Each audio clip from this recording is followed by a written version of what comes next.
이 시간 말씀 봉독하겠습니다. 오늘 함께 봉독할 말씀은 열왕기상 14장 1절부터 3절까지입니다. 그때에 여로보암의 아들 아비야가 병든지라 여로보암이 자기 아내에게 이르되 청하건대 일어나 변장하여 사람들이 그대가 여로보암의 아내임을 알지 못하게 하고 실로로 가라. 거기 선지자 아히야가 있나니 그는 이전에 내가 이 백성의 왕이 될 것을 내게 말한 사람이라. 그대의 손에 떡 10개와 과자와 꿀 한 병을 가지고 그에게로 가라. 그가 그대에게 이 아이가 어떻게 될지를 알게 하리라. 아멘.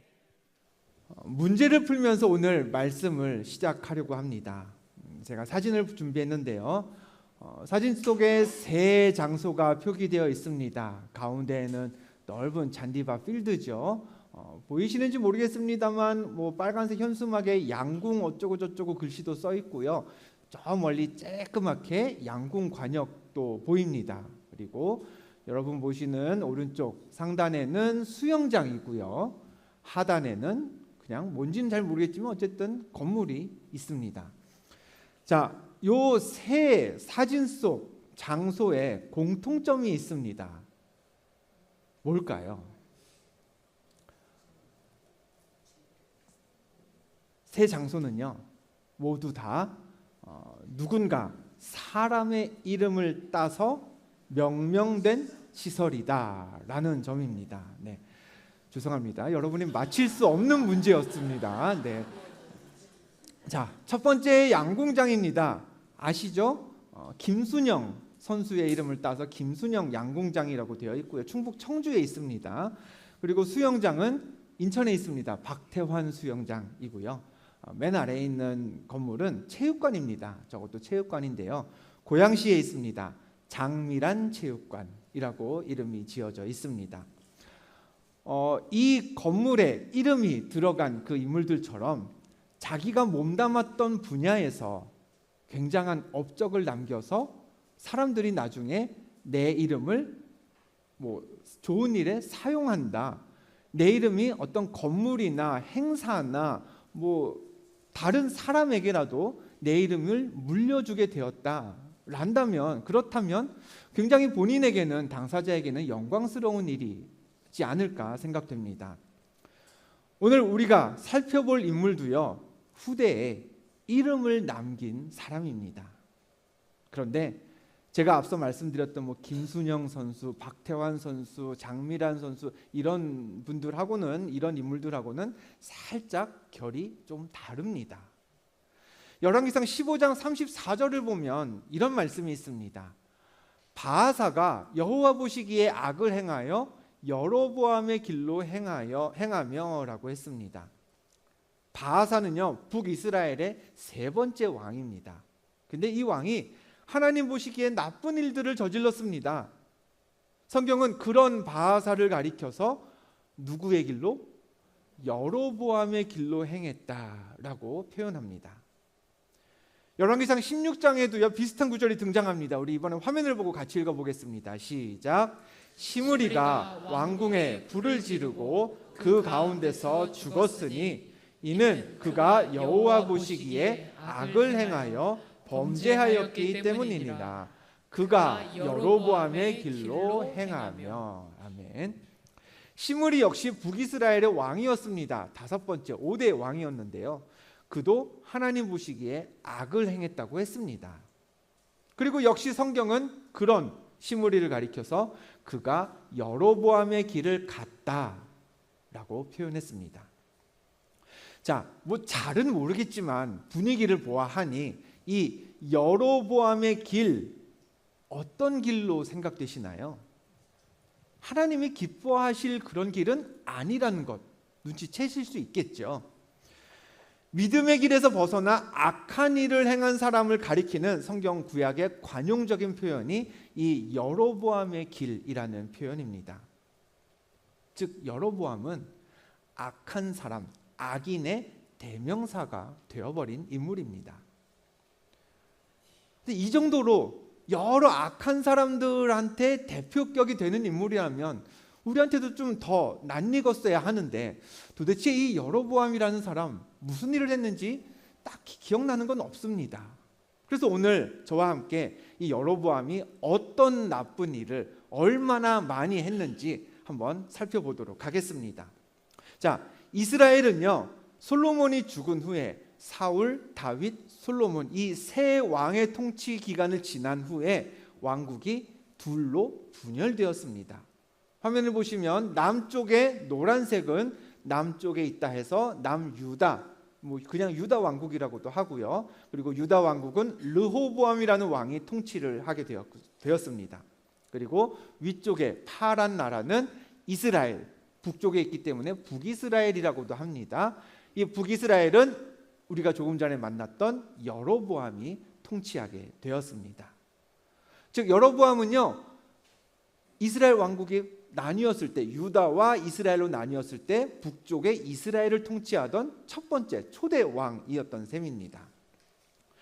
나라는 둘로 분열되었지만 그러나 이스라엘에는 옛날부터 변하지 않는 관습이 하나 있었습니다. 1년 중에 중요한 명절, 이를테면 무교절이나 한 번쯤은 들어보셨을 겁니다. 7.7절, 초막절 이런 명절이 되면 유대인들은 예루살렘 성전을 갑니다. 예루살렘에 가서 예루살렘 성전을 방문해서 그곳에서 하나님께 제사를 드리는 게 오랜 전통이자 관습이었습니다. 신약성경 누가복음 2장을 봐도요, 예수님도 부모인 요셉과 마리아와 함께 절기에 맞춰서 어디를 내려갔나요? 예루살렘을 갔었다가 이제 돌아오는 길에 부모님하고 헤어지게 되죠. 잃어버리게 되고 그런 에피소드가 성경에 기록되어 있습니다. 자, 나라는 나뉘었지만 북이스라엘 사람들도요, 절기가 되면 예루살렘을 갔어야 했습니다. 근데 문제는 이 예루살렘은 북이스라엘 영토를 벗어나서 남쪽 유다 왕국의 영토에 속해 있다는 게 이스라엘 측에서는 문제였습니다. 북이스라엘 왕국을 다스리는 여로보암에게도 이건 큰 골칫거리였습니다. 열왕기상 12장을 보면요, 이 일로 인해서 여로보암이 얼마나 고민을 했는지가 드러나 있는데요, 만일 이 백성이 예루살렘에 있는 여호와의 성전에 제사를 드리고자 하여 올라가면, 백성들이 자꾸 예루살렘을 가면 이 백성의 마음이 유다 왕 된 그들의 주 르호보암에게로 돌아가서 나를 죽이고 유다의 왕 르호보암에게로 돌아가리로다라고 여로보암은 생각을 했습니다.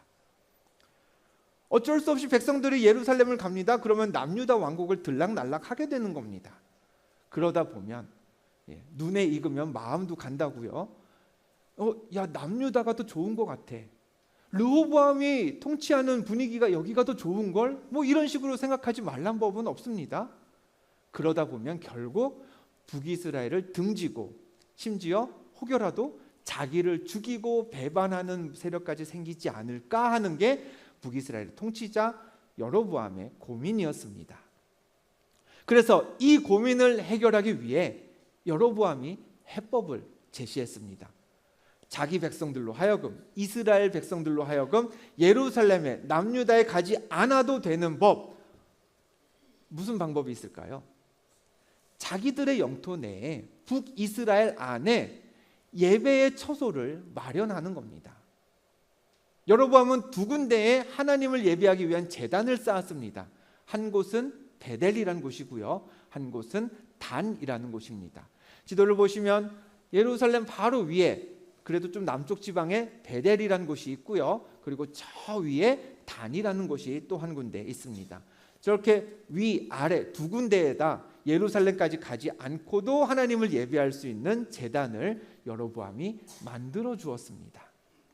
그런데 하나님을 예배하라고 만든 그 제단의 모양새가 조금 이상합니다.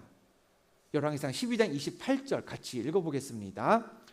이에 계획하고 두 금송아지를 만들고 무리에게 말하기를 너희가 다시는 예루살렘에 올라갈 것이 없도다. 이스라엘아, 이는 너희를 애굽 땅에서 인도하여 올린 너희의 신들이라 하고 하나는 베델에 두고 하나는 단에 둔지라. 아멘. 자, 베델과 단에 하나님을 예배하기 위한 제단은 만들어졌습니다. 그런데 그곳에 무엇을 뒀다고 했나요? 금송아지를 두었습니다. 그리고 그 금송아지를 두고 야 여기 송아지야 예배해, 이건 또 아니었습니다. 송아지가 누구라고요? 우리를 애굽에서 인도해낸 하나님이셔. 그게 형상이 어때요? 금송아지 형상을 하고 있으니 여기서 예배하자라는 게 여로보암의 해법이었습니다. 그 금송아지를 예배하고 이제는 예루살렘에 가지 말라는 거였습니다. 동시에 제단을 만들었다고 했습니다. 하나님을 예배하는 제단입니다. 그러면 그 일에 그 제단이 유지되기 위해서는 필요한 사람이 있습니다. 누굴까요? 제사장이 필요했습니다. 하나님은 출애굽 시대부터 레위 지파를 선별해서 그들에게 제사장 직분을 맡겨 오셨습니다. 그러면 새롭게 제단을 만든 여로보암은 제사장을 어떻게 세웠을까? 열왕기상 12장 31절 이렇습니다. 그가 또 산당들을 짓고 레위 자손 아닌 보통 백성으로 제사장을 삼았다고 했습니다. 레위 지파고 아니고 상관없었습니다. 그냥 자기가 보기에 적절한 사람이면 너 제사장 해. 제사장 직분을 맡겼습니다. 자, 이렇게 베델과 단의 제단을 만든 여로보암. 근데 거기에 금송아지를 세운 여로보암. 거기에 레위 자손이 아닌 다른 사람을 제사장으로 세운 여로보암. 죄를 지었나요? 잘못했습니까? 잘못했죠. 백성으로 하여금 금송아지를 섬기게 했고요. 엉뚱한 제사장을 하나님이 정한 법이 아니라 자기 뜻대로 세웠습니다. 하나님의 법을 따르지 않은 죄를 지은 것입니다. 근데 한번 생각해 보겠습니다. 성경에 금송아지를 만들어서 우상을 섬긴 인물이 한번 떠올려 보세요. 여로보암 말고 예전에 또 있었습니다. 출애굽 시대에 아론, 모세의 형 아론이 그랬습니다. 모세의 형 아론도 출애굽기 32장을 보면 이스라엘에게, 모세가 시내산에 올라가 있는 사이에 이스라엘을 향해서 금송아지를 만들고 여기서 이 송아지를 예배해라, 여기 있는 이 형상이 하나님이시다 라고 똑같이 이야기를 했었습니다. 그러면 여로보암이 했던 두 번째 잘못, 제사장을 자기 마음대로 했던 건 여로보암만 그랬을까요? 사무엘상 13장을 보면요, 블레셋과의 전쟁을 앞두고 있을 때 사무엘 선지자가 나타나지 않자 이스라엘의 왕 사울이 제멋대로 제사장이 되어서 제사를 드렸습니다. 즉 여로보암이나 이전에 등장했던 그 아론, 사울 이런 사람들이나 그 죄를 놓고 보면요 크게 차이가 없습니다. 근데 왜 성경은 악한 사람의 행적을 기록할 때 누군가가 잘못해서 아론의 길을 걸었다, 누가 악을 행해서 사울의 길을 걸었다 이러지 않고 왜 콕 집어서 여로보암의 길을 걸었다라고 표현을 하고 있을까요? 오늘 본문이 그 질문에 대한 답이 되어줍니다. 여로보암이 계속 왕이 된 이후로 계속 죄를 지었습니다. 그러자 하나님도 결단을 내리셨습니다. 내가 저 가문의 대를 끊어야겠다. 그래서 여로보암의 아들 아비야가 죽을 병에 걸리게 되었습니다. 여로보암은 분명 악한 사람이었습니다. 그러나 그런 여로보암도 한 아이의 아버지였습니다. 죽어가는 아들을 보면서 누구를 찾았을까요? 하나님을 찾기 시작했습니다. 여로보암이 지금 죽어가는 아들을 살리기 위해서 하나님께로 가서 하나님께 부르짖어야 했습니다. 그러면 또 한 번 문제입니다. 이 여로보암이 하나님을 찾으려면 어디로 가야 합니까? 어디를 가야 합니까? 베델이나 단을 가야죠. 왜요? 본인이 거기 가서 모든 백성들에게 예루살렘까지 가지 말고 베델에서, 단에서 하나님을 예배하자라고 선포를 했으니 본인도 하나님을 만나려면 베델을 가거나 단으로 올라가거나 했어야 했습니다. 근데 여로보암은 베델로도 단으로도 가지 않았습니다.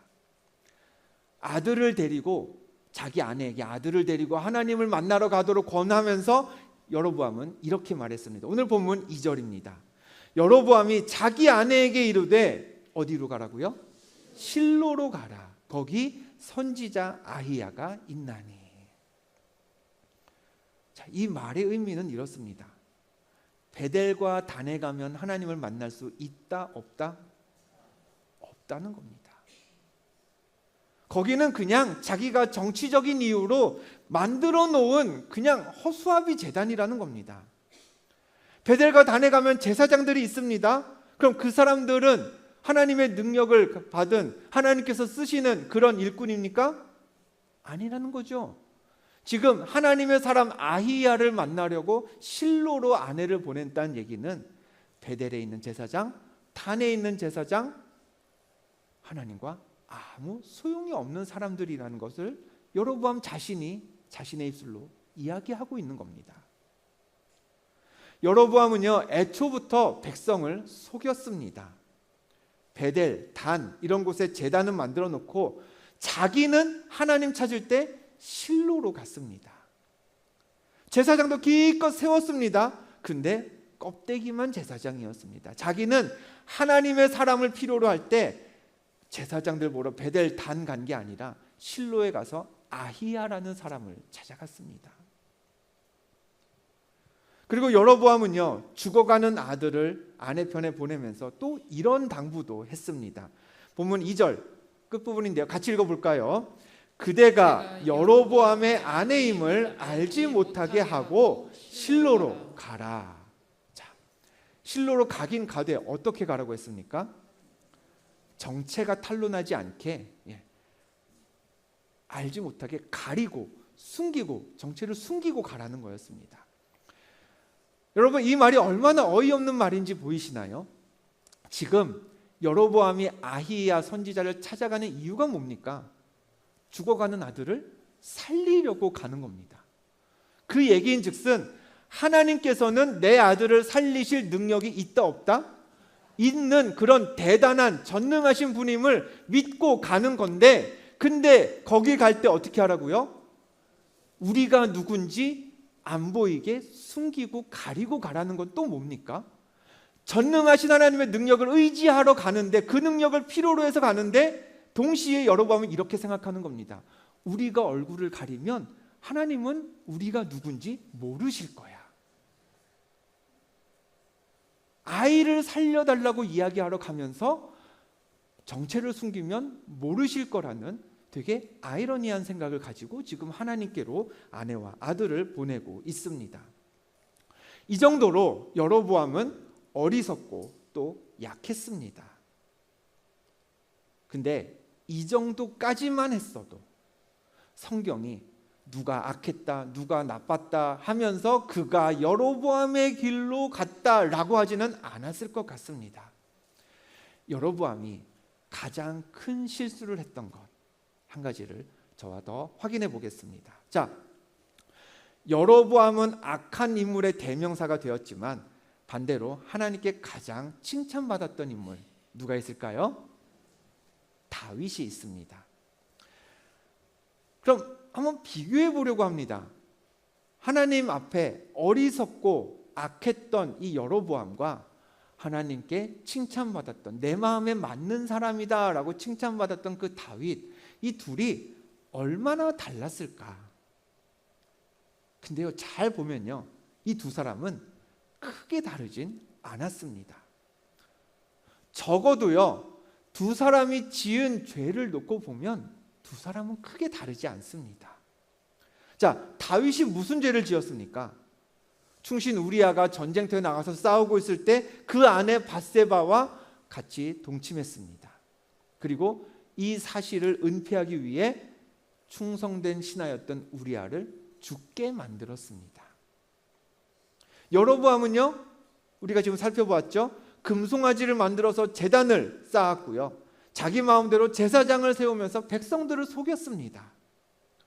그러면 다윗은 별것 아닌 죄를 지은 사람이고 여로보암은 씻을 수 없는 큰 죄를 지었습니까?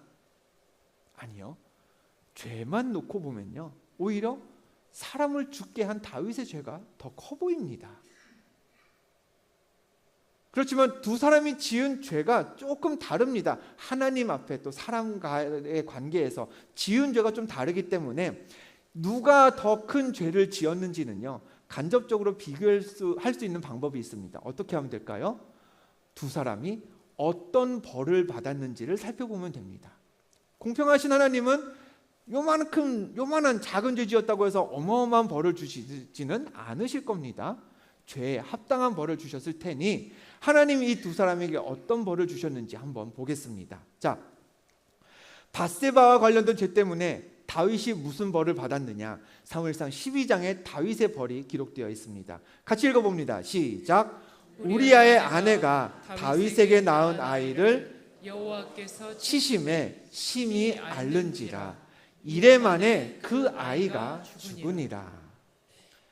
다윗의 죄로 인해 다윗과 밧세바 이 두 사람 사이에 태어난 아이가 병을 앓다가 죽게 되었습니다. 그럼 여로보암은요? 오늘 말씀에서도 그 아들이 아파서 지금 실로로 하나님을 찾아갔다라고 말씀드렸습니다. 그 결과가 어땠을까? 열왕기상 14장 17절의 말씀입니다. 여로보암의 아내가 일어나 디르사로 돌아가서 집 문지방에 이를 때에 그 아이가 죽은지라. 여로보암의 아들 역시 병으로 앓다가 목숨을 잃었습니다. 자, 다윗, 여로보암 두 사람이 벌을 받았습니다. 어떤 벌이요? 자녀가 병을 앓다가 죽었습니다. 똑같은 벌을 받았습니다. 그 얘기는 두 사람 다 하나님 앞에서 하나님이 그 자녀를 앗아가실 만큼 중대한 죄를 지었음을 의미합니다. 그런데 다윗은요, 밧세바를 범하고 죄를 짓자 하나님이 선지자 나단을 보내서 다윗의 잘못을 깨닫게 하셨습니다. 그때 다윗이 어떤 반응을 보였는지 말씀에서 확인해 보겠습니다. 시편에 이런 말씀이 있습니다. 하나님이여 내 속에 정한 마음을, 깨끗한 마음을 창조하시고 내 안에 정직한 영을 새롭게 하여 주옵소서. 다윗은 나단 선지자를 통해서 내가 죄를 지었음을 깨닫는 순간 어떻게 했습니까? 자신의 잘못을 돌이켰습니다. 죄악의 영이 내 안에 있으니 하나님 정직한 영을 내 안에 새로 얻어주셔서 하나님 앞에 다시 정직한 주의 자녀로 살게 하여 주옵소서. 그렇게 다윗은 고백했습니다. 그 고백 때문인지 훗날 다윗은 이렇게 기억됩니다. 우리 열왕기상의 말씀 같이 읽어봅니다. 시작. 다윗이 햇사람 우리아의 일 외에는 평생에 여호와 보시기에 정직하게 행하고 자기에게 명령하신 모든 일을 어기지 아니하였음이라. 아멘. 다윗은 분명히 죄를 지었습니다. 그것도 쉽게 넘어갈 수 없는 큰 죄를 지었습니다. 그 죄의 대가는 자녀의 목숨이 앗아지는, 하나님이 그 자녀의 목숨을 가져가시는 그런 벌이었습니다. 그러나 다윗은 그만큼 부끄러운 죄를 지었지만 하나님 앞에 다시금 정직한 사람이 되기를 간구했습니다. 그 간구가 있었기 때문에 성경은 다윗을 죄인으로 기록하는 게 아니라 죄는 지었으나 하나님 앞에 정직하게 행한 인물로 기록하고 있습니다. 그러나 우리가 계속해서 살펴본 여로보암은 조금 다릅니다. 끝까지 정직과는 거리가 멀었습니다. 아들이 아파서 하나님을 만나야 할 때에도 그때라도 뉘우쳤으면 하나님 제 아들을 살려주옵소서. 제가 잘못했습니다. 이제는 정직한 사람으로 하나님 앞에 부끄러움 없이 살겠습니다 라고 고백했으면 그렇지는 않았겠지만 끝까지 여로보암은 내가 내 신분을 가리면 내가 하나님 앞에 잘못한 게 많아. 그래서 하나님 앞에 내가 누구란 걸 드러내고 싶지 않아. 그러니 여보, 하나님을 찾아갈 때 우리 누군지 정체를 감춥시다. 그렇게 끝까지 숨으려고 할 때 여로보암은 정직한 자가 아니라 악한 사람을 대표하는 여로보암의 길이라는 표현으로 모든 악한 사람의 본이 되는 그런 인물이 되고 말았습니다. 로마서 3장 23절의 말씀처럼 우리는요 다 죄인입니다. 근데 중요한 건 신앙생활하면서 예수 믿고 구원받은 우리에게 중요한 건 죄를 범한 그 다음입니다. 내가 죄인인 것을 다 아시는 하나님이 나를 구원하려고 예수 그리스도를 보내셨는데, 근데 우리가 하나님 저 죄인 아닙니다. 하나님 제가 좀 숨으면 하나님 내 죄 모르시겠지? 하나님 저는 깨끗하게 살고 있습니다. 이렇게 애써 감출 필요가 있을까요? 예수 그리스도의 능력을 믿는다면 우리는 정직하게 하나님께 나의 연약함을 고백할 수 있어야 합니다. 여로보암처럼 부끄러운 것들을 그냥 꾸역꾸역 숨길 것이 아니라 다윗처럼 정직한 영을 주셔서 나를 새롭게 해달라고 그렇게 구하면서 죄로부터 거듭난 하나님의 백성이 되어야 합니다. 그게 우리가 여로보암의 길에 들어가지 않을 수 있는 유일한 방법입니다.